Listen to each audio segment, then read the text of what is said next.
এই যে খুব সুন্দর করে দেখুন আমি পেঁয়াজ মরিচটা মেখে নিয়েছি।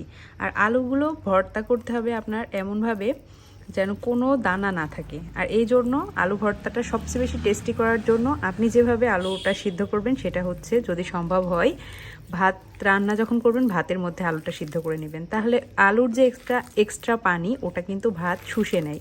শুষে নিলে আলু ভর্তাটা খেতে কিন্তু দুর্দান্ত হয়।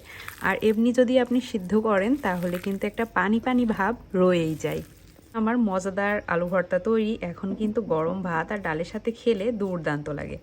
আলু ভর্তা তো সবারই পছন্দ, সাথে যদি একটু ডিম ভাজি হয় তাহলে আর কোনো কথাই থাকে না।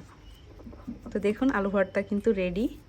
এখন আমি একটু সৌন্দর্যের জন্য একটা কাঁচামরিচ দিয়ে দিলাম, শুকনা মরিচ দিয়ে দিলাম একটা সৌন্দর্যের জন্য। এই যে দেখুন আলু ভর্তা রেডি।